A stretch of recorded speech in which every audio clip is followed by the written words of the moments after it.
Nossa, eu esqueci de uma parte muito importante, que é o claquete. Gustavo está perguntando por que entra dos dois lados. Luiz está dizendo, também não entendi, direita e esquerda do fio. Não devia entrar de um lado e sair do outro? Perfeito, só que vocês fizeram uma pequena confusão. Este campo verde que eu estou representando aqui é o campo gerado por ele. O que o fio 1 está fazendo à direita dele, fio 1? Um campo entrando. Então, tudo isso que eu estou desenhando entrando aqui, à direita, é o campo gerado pelo fio 1. É claro que ele entra na direita e sai na esquerda do fio 1. Aqui eu teria aqui, ó, um monte de campo saindo. Vocês entenderam agora que esse campo verde que eu estou desenhando aqui é o campo que ele está gerando? Que entra de lado de lá e sai do lado de cá, entra lá e sai aqui, entra lá e sai aqui. Ficou claro isso agora? Esse campo, Gustavo, Luiz, pré-vestibular, é o campo 1. Agora vai ficar tudo claro, tá vendo? Porque eu estou metendo um B1 bem em cima do fio 2. Vou apagar isso aqui, porque conforme eu falei para você, não faz sentido a gente negociar nada do lado esquerdo do fio 1, porque não tem nada ali. Agora, moçada, do mesmo jeito que o fio 1 faz campo lá, o fio 2 também faz campo aqui. Colocando o polegar para cima, agora vamos analisar o campo gerado pelo fio 2, tá bom? Na direita do fio 2, o fio 2 gera um campo que entra, um B2. Só que eu não quero analisar o que está na direita, eu quero analisar o que está na esquerda. Então, vira a mão. Vai perceber, então, que na esquerda do fio 2, ele gera um campo, fio 2, gera um campo saindo. A gente vai vir aqui, moçada, e botar um campo saindo. Mas que campo é esse que está saindo? É o campo gerado pelo fio 2, em cima do fio 1. Nossa, que confuso, hein, Sai? É isso aí. Vamos representar esse cara aqui como campo 2. Ok? Porque é o campo gerado pelo fio 2. Ficou claro até aí, por favor? Tranquilidade? Agora ficou fácil. Isso acontece independentemente da distância, tá ok? O que vai acontecer aqui é a relação dessa força, né, desse campo ser grande ou pequeno. Ou seja, a interação entre os dois de atração ou de repulsão ser forte ou ser fraca. Mas que vai acontecer independentemente da distância, vai acontecer. Até porque a gente precisa compreender que este fio gera campo magnético ao seu redor até no infinito, mesmo que seja extremamente pequeno, mas ele gera até no infinito. Ok, Luísa?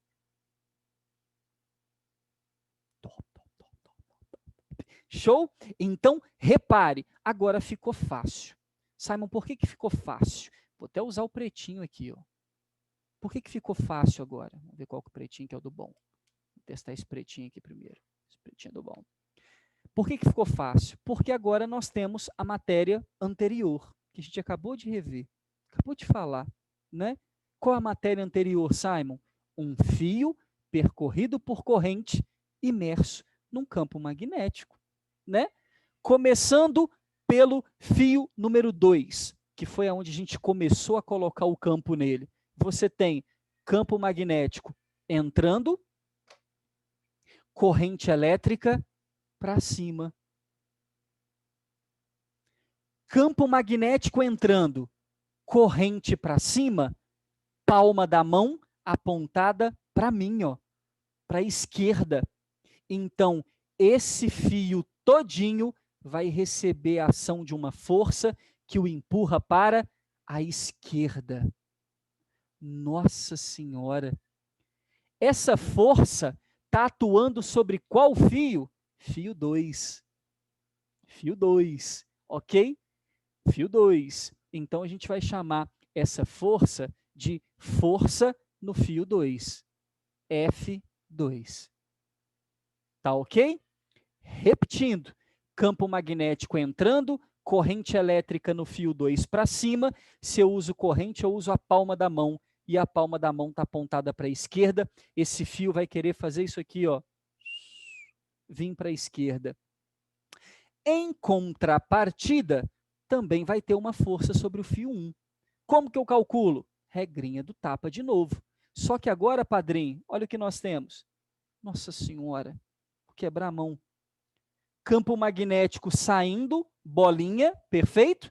Campo magnético saindo e corrente elétrica para cima. Aí. Campo magnético saindo e corrente para cima.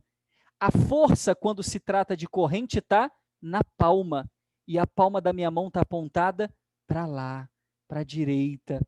Isso significa, então, que este fio vai receber a ação de uma força para a direita.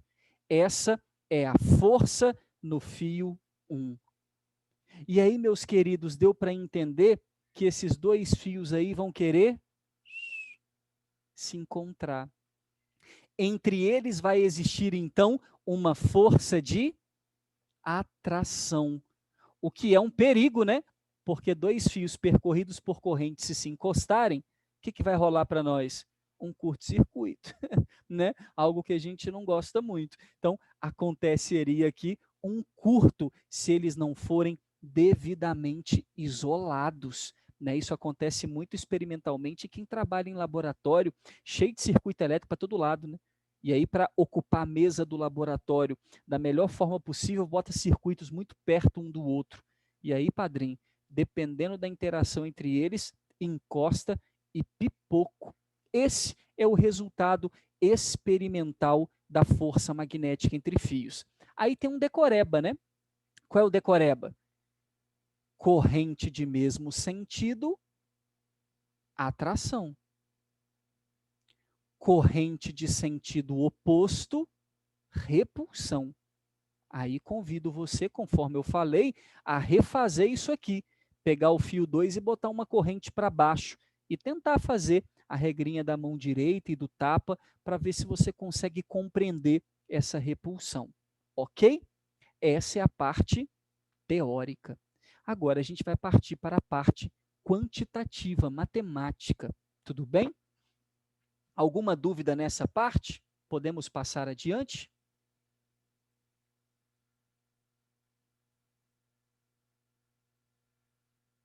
Bem tranquilo. Semana que vem, a nossa aula é a lei de Faraday, a última lei do eletromagnetismo. A gente encerra, né, o nosso eletromagnetismo de fato na semana que vem, né? A última lei.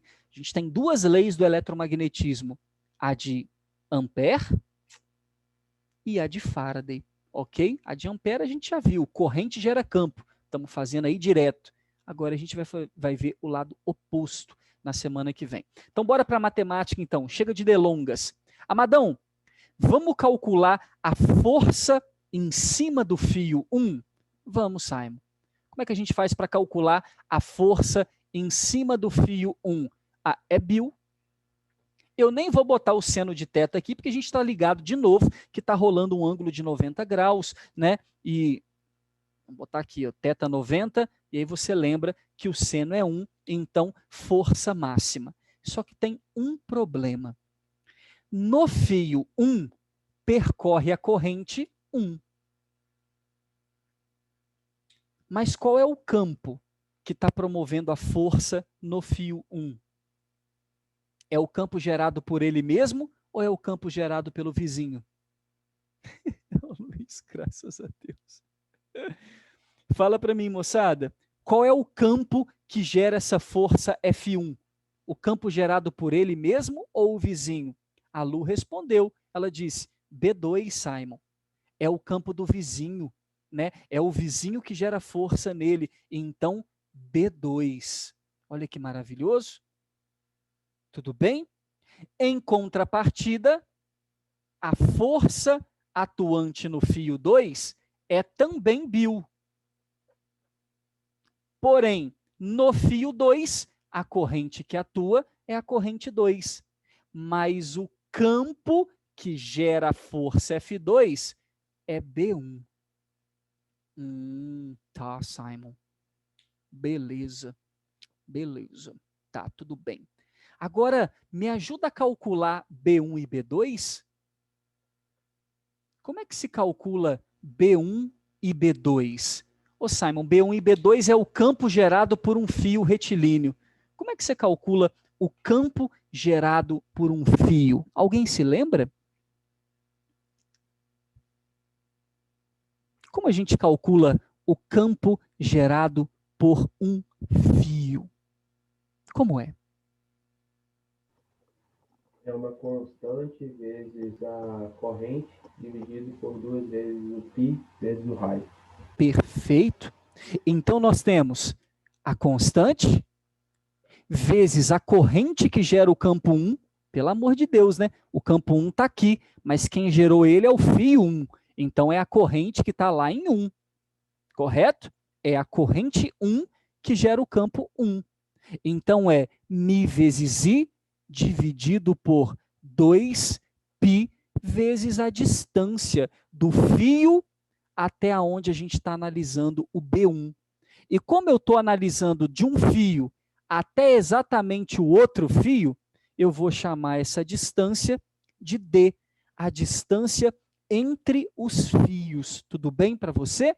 Então, vão meter um D aqui embaixo. Da mesma forma, o campo B2 é também a nossa constante, a permeabilidade magnética do meio, né? 4π 10 a menos 7, se for o vácuo, é μ, a corrente 2 dividido por 2πr. Só que nesse caso, o R é D. É a distância D. Perfeito? E aí, dessa forma, nós temos B1 e B2, que nós vamos, no próximo passo, substituir aqui dentro. Tudo bem? É o que a gente vai fazer a partir de agora. Eu vou dar uma pausa, quem está copiando, copiar, quem vai de print, tirar, e eu vou tirar o meu também, né, a pedido do Luiz, que eu mandasse para vocês.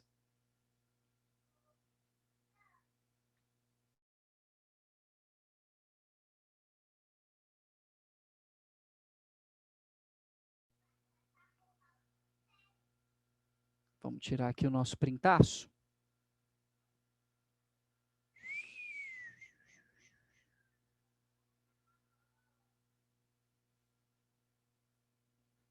Vamos ver se ficou bom para conferir. Show, nem precisa passar Photoshop, ok? Eu quero apagar essas duas partes. Eu quero apagar essas duas partes.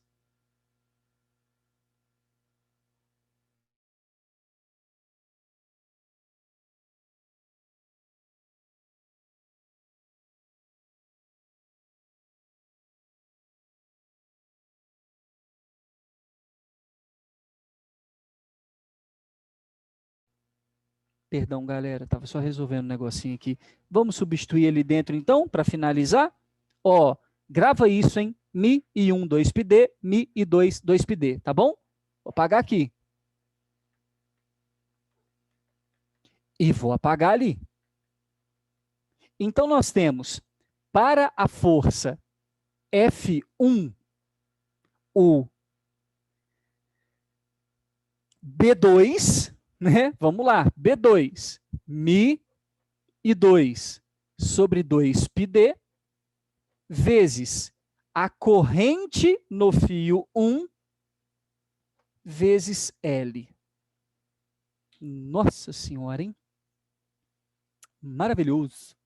Mi e 2 sobre 2πd, quem que é isso? É o campo 2, que faz a força no fio 1. Quem que é isso? O I do Bill, né? Que é a corrente no fio 1. E L é o seu comprimento. Tranquilo. E nós temos a força F2. Estou fazendo isso para responder uma questão, tá?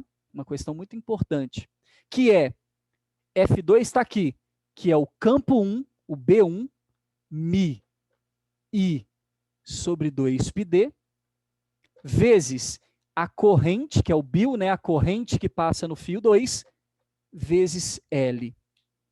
Ficou claro para você essa substituição? A gente só está mandando, né, os Bs nos seus respectivos lugares, não é isso? Perfeito.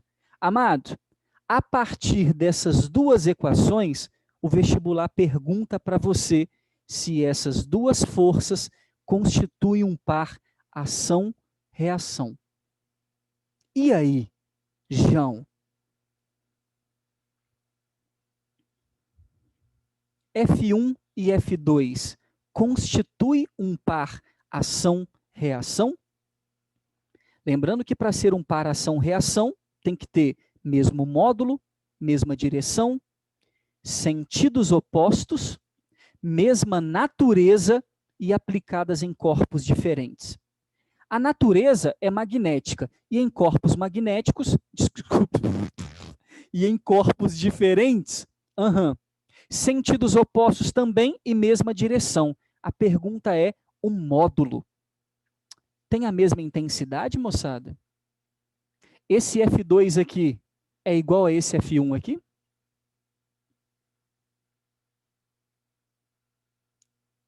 E aí? Para ser um par ação-reação tem que ter o mesmo valor. Pergunto, esse F1 e esse F2 têm o mesmo valor?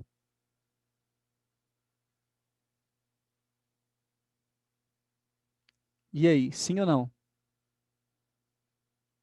Pergunto de novo, F1 e F2 têm o mesmo valor? Ah, eu acho que sim, falou Luiz aqui. Galera, repare, o Mi é igual nos dois, 2πd é igual nos dois, o L é igual nos dois. O que é diferente é I1 e I2. O problema é que em ambos temos o produto. E como o produto é constante, né? I1 vezes I2 ou I2 vezes I1, que é o que está acontecendo ali, essas duas forças são iguais sim. E a gente pode responder então que são iguais, então constituem ação-reação, a primeira resposta, né? Que a gente precisa ter dimensão aqui. E a segunda resposta, essa matemática, é entender que essa força magnética entre os fios é proporcional a um produto, I1 e 2. Já que nada mais aqui faz sentido, já que é tudo constante. Se você for tirar a razão aqui, vai dar 1, né? Eu vou cortar tudo, em cima e embaixo, se eu for dividir um pelo outro. Mas dá para perceber que sendo L, o comprimento do fio, uma constante, Mi e 2π uma constante, e a distância entre eles também uma constante, a força magnética ela sempre será proporcional a I1 vezes I2. Fala para mim, João, difícil isso? Olhando para minha nuca ainda. Fala olhando para a nuca. Difícil isso, moçada? Ficou claro essa passagem? Eu preciso lembrar para você que essa é uma passagem muito mais comum, né, no vestibular tradicional, mas ela aparece de forma teórica, né, chamamos de torque magnético, motor de corrente contínua, ela aparece para a gente, ok? Então é importante a gente ficar ligado nessas funções, nessas questões, tá ok? Alguma dúvida nessa parte? Ou posso passar para frente?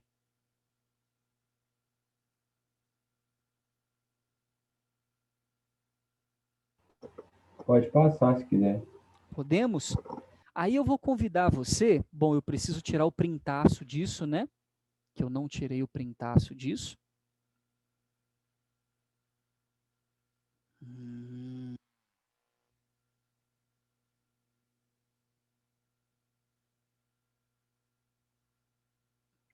Pronto, está tirado o printão.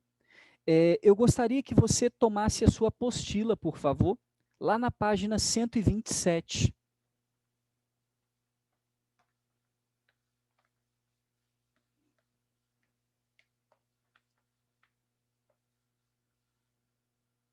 Se alguém precisar de uma foto e tal, dá o grito aí, pede para o coleguinha para tirar a fotografia aí e mandar para você.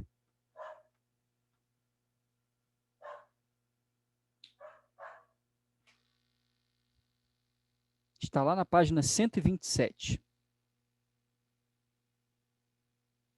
O exercício, não falei, né?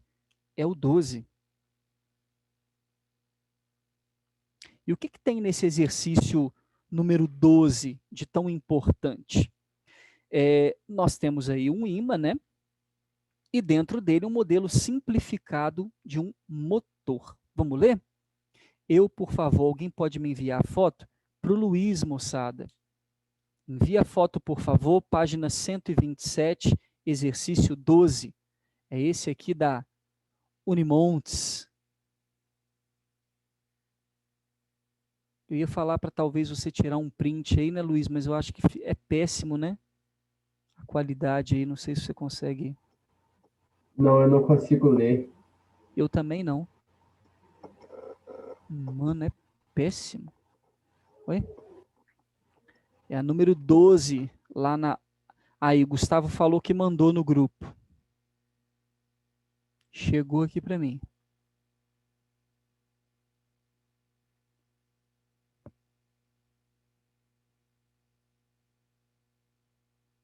Acessa aí, Luiz, que eu já aproveito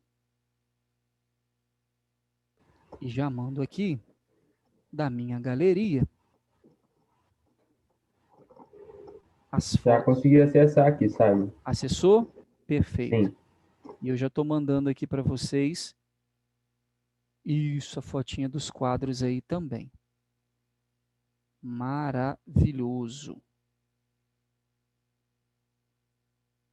Vamos nessa. Diz assim, na figura a seguir, temos um modelo muito simplificado de um motor de corrente contínua, como os motores de arranque dos automóveis.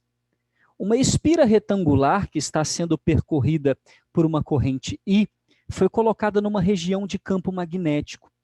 Dessa maneira, a espira é capaz de girar em torno do eixo Y. Reparem onde está o eixo Y, né? Claro que ele está na vertical junto com ela, porque ela precisa girar em torno do eixo Y. Fazer isso aqui. Ela não vai girar aqui, né? Em torno do eixo X.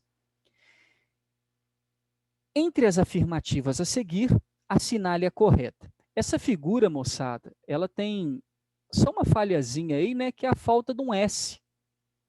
Temos um norte aqui e um S do lado de lá, perfeito? Mas, independentemente disso, se isso é um polo norte, lembra que ele gera campo saindo dele. Independente disso, ali eu teria um campo, né, gerando ali, saindo. E esse cara veio aqui e colocou aqui no meio uma espira. A gente já sabe o resultado disso, porque foi o mesmo exemplo que eu usei. Porque ele também usou a corrente subindo aqui, ó, na esquerda e descendo aqui na direita.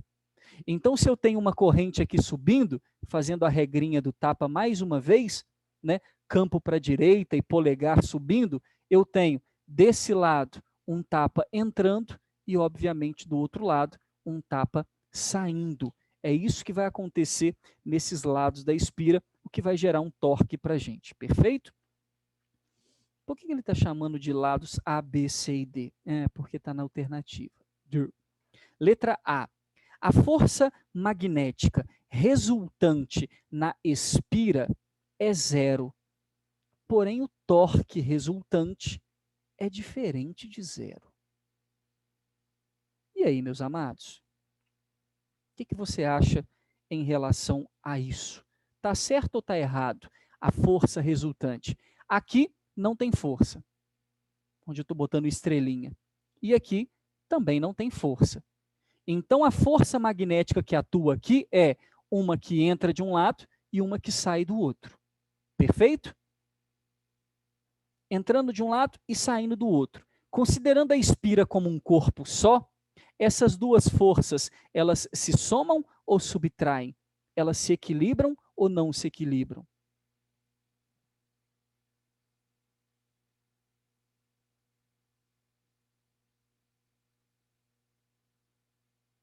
E aí, José? Eu acho que os vetores vão se anular, né? Porque um vai entrar de um lado e o outro vai sair do outro. Se eu considerar, Luiz, eu concordo com você, se eu considerar a espira como um corpo só, né? A espira é algo só. Acaba que para o torque, e aí a gente já tem que saber, esse cara vai girar, então o momento é diferente de zero. E por quê? Porque a fórmula do momento não é força resultante vezes braço, é a força aplicada a uma distância do eixo de rotação. Então, dessa forma, o momento é FB, não é R, força resultante.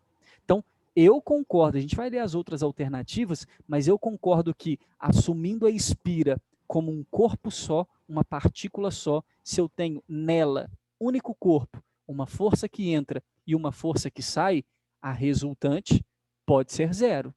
Pode sim. Mas o torque, de jeito nenhum, porque ele não analisa a força resultante, mas sim cada uma das forças que atuam sobre um eixo de rotação. Tá joia? Vamos ver as demais. A força magnética nos lados B e D da espira é nula. Poxa, os lados B e D são os lados verticais. São justamente aonde acontece força magnética. Não tem nos lados C e A, que eu chamei de estrelinha na minha figura. Tá ok? Letra C. O campo magnético na região da espira está no sentido negativo de X. Ô, meu amado, tá vendo que ele colocou para você aqui um Y e um X? Para você identificar? O sentido positivo de X é esse. O negativo de X seria o lado de cá, né? Assumindo que aqui é o nosso zero. E o negativo de Y é para baixo. O campo sai de norte. Então, esse campo está indo para a direita. E se ele está indo para a direita, ele está a favor de X. O eixo é positivo. Tá ok? Letra D. A força magnética nos lados A e C da espira é diferente em módulo. O módulo é o mesmo. A força magnética em A e em C, aonde eu marquei estrelinha, vale zero. Não tem força magnética ali, porque as correntes estão na mesma direção do vetor campo magnético. Então, não, ok? Não, não é verdade. Sobrou para a gente apenas a letra A. A força magnética resultante é de fato zero, mas o momento é diferente de zero. Fala para nós. Simon, aqui debaixo do torque tem um desenho falando que as correntes estão com uma tá para cima e outra tá para baixo. Isso vai interferir em alguma coisa ou foi só ilustrativo mesmo? Vai no sentido de rotação, né? Como a minha corrente está subindo aqui e descendo do outro lado, sentido horário, a minha espira, ela tá dessa forma aqui, ó. Vamos lá? Entrando de um lado e saindo do outro. Ela está girando aqui, ó, nesse sentido. Ok? Agora, se a corrente Ah, sobe lá na direita e desce na certo. esquerda, ela giraria no outro sentido. Perfeito? Claro? Eu confundi isso aí com aquele negócio que você falou dos dois fios perto. Ah, tá. Perfeito, não pode confundir não. Parece, né? E entre eles haveria uma interação sim, tá?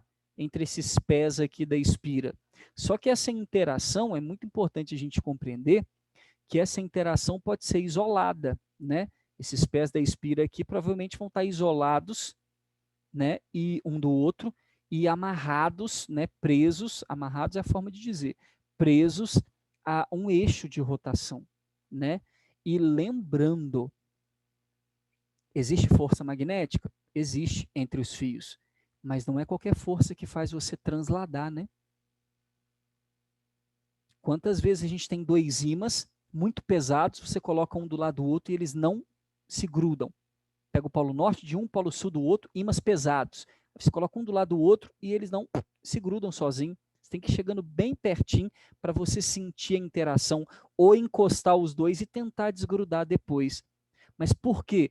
Porque a força de atração entre eles não rompe o atrito, não rompe esse peso que impede eles de se encontrarem, tá bom? Então, ter força magnética entre eles não significa de fato um encontro ou uma repulsão. Pode ser que a força está ali, mas não interfere em nada no problema, como é o caso do nosso eixo de rotação. Perfeito? Perfeito ou não perfeito? Liberado para você toda a frente C, módulo 6 de exercício. Tem alguns aqui para fazer. Na próxima semana, nós vamos aqui, ó, C7, moleque. O que é o C7? É o último capítulo de eletromagnetismo, a indução de Faraday, ok? Não perde, mano, bro. Não perde isso aqui de jeito nenhum. Isso é importante para o Enem, já apareceu, e para os vestibulares tradicionais ainda mais, uma vez que cai a matemática disso em muitos vestibulares que vocês irão fazer por aí. Né? Quem vai brincar de PUC, por exemplo. Eu ia falar PISME, mas PISME eu acho que talvez só o Marlon, né? Nem sei se ele vai mexer com isso aí, né? Quem vai mexer com o FU, entendeu? Todos os vestibulares tradicionais que a gente tem, eu falo muito da PUC, muita gente tenta a PUC, né? E a PUC Minas é uma gracinha. A PUC Minas tem exercícios todos específicos, não são difíceis, né? Estava trabalhando há pouco com revisão para alguns alunos num curso para medicina da PUC Minas, né? Questões gracinhas, né? Você pega, você desenvolve, você interpreta de forma simples, mas cai uma pancada de coisa específica, tal qual a indução eletromagnética. Fizemos hoje aula sobre isso. Então, é importante para os vestibulares tradicionais você ficar ligado, tá bom? Para o Enem, todo conceito é importante, principalmente os que têm aplicação. E esse, padrinho, muita aplicação, porque a gente vai entender as usinas, os geradores de eletricidade, os transformadores e a rede contínua e alternada, né, das cidades do nosso país. Pô, é uma aula que simplesmente não dá para a gente perder, não, tá bom? Vou abandoná-los em partes. Tá, um grande beijo para vocês. Muito obrigado pela atenção, pela participação hoje, foi muito especial. Luiz, neste ainda não sei, tá? Avisarei vocês até amanhã à noite, tá bom? Se já tem nesse ou se serão nos próximos, se a gente vai emendar uma sequência aí. Mas até amanhã à noite eu aviso para vocês a continuidade das nossas aulas, que pegarão agora novembro, a gente vai ter um intervalo, a gente vai ter em dezembro, tem simulado nesse sábado, vixe, e a gente vai ter em janeiro, tá bom? Janeirão também tem aulas no sábado, tá? Já pode preparar na agenda aí que a gente vai estar junto janeirão aí até a nossa prova do Enem, tá? Firme e forte, velho. Firme e forte em janeiro também. Beijo para vocês. Obrigado pela ideia, tá? Já está terminando aqui, eu já vou postar lá no canal se alguém teve alguma dificuldade, né, de visualização, de entender aí, a gente posta lá para vocês, tá bom? Boa noite para vocês. Boa próxima aula. Já ia falar valeu, não, mas vocês têm mais uma aula ainda. Tia Paty, boa aula para vocês. Um beijo, tá?